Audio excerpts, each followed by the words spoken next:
This is Margaret Jameson, Granny Maggie of Granny Magic. As always, honoring your magic. It's tarot time. Today we are looking at two major arcana cards that are very similar in appearance, have a lot of similar imagery, have very positive energy, but they're different. And looking at the cards and noting the imagery, we're going to look at the ways they are alike, and then we'll look at the ways they are different and how they come through in a reading. Temperance shows an angel right on the front. It's an obvious angel. There's a red triangle on the angel's chest, and that represents a holy trinity, whatever trinity you want it to be, depending on your practice. And you see imagery of new life, and you see a path with a sunrise. Both cards have water, and the water can represent subconscious. It represents emotions. There are many different things that water symbolizes in tarot. And here you see the water is being poured between two cups in a very controlled manner, combining them together. Here you see the water is being just poured freely, flowing out of the jugs, and one is being poured onto the land, which often represents our conscious mind, our also could mean our day-to-day life, and the other is being poured into a body of water. In the star, you see a figure doing the pouring. At first glance, there are no angel wings, but this too represents some type of spiritual energy, a figure that is otherworldly.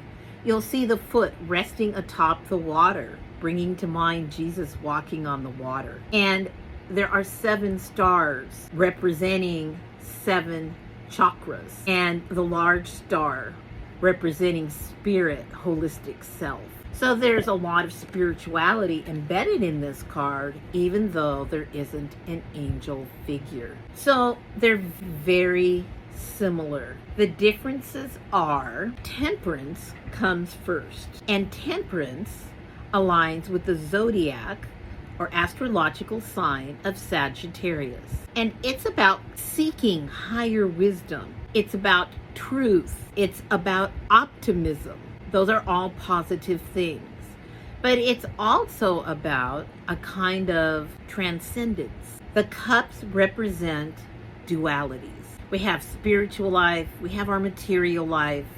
There's a lot of other ways you can look at the different dualities in our lives. But when it comes up in a reading, it's most often dealing with material life versus spiritual life, logic versus intuition. You know, these dualities that crop up when we're on a spiritual path. And so here the angel is showing us we can overcome these dualities. That's what's trapping us. That's what's blocking us. This water pours freely from cup to cup. It's a cycle. The path shows us that we can intentionally set out to overcome the dualities. So temperance isn't just about finding a balance. It's not just about finding a midpoint. It's about transcending the duality. And it takes intention to walk that path towards that rising sun. Overcoming duality, taking that intention, is leading us on the path that tarot has laid out for us towards our higher self. Cards in tarot, whether they're challenging, whether they're what we think of as positive cards, they are all there for a purpose. We're being to our higher selves, to a higher understanding. And it's a transcendent kind of an understanding. It's bringing the spiritual and the material together as one. It's exploring the shadows of our subconscious, if we can, and our conscious, and bringing them together. Not having that duality anymore, not having things that we are hiding from ourselves and our spiritual lives and what we think of as our material lives, seeing it just all as an them being wholeness in the way we live and respond. So when temperance shows up in a reading, it's calling us to really look at our dualistic thinking and how it's holding us back.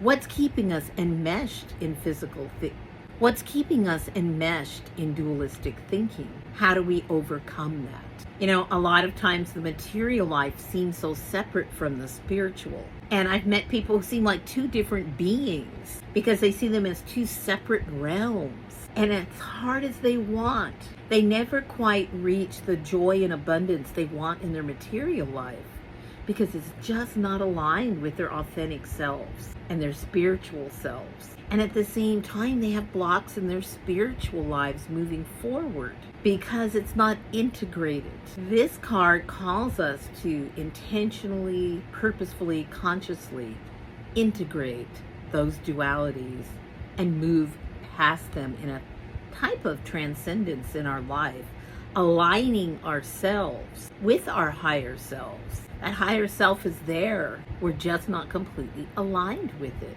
It's not separate from us. So this card can become very deep.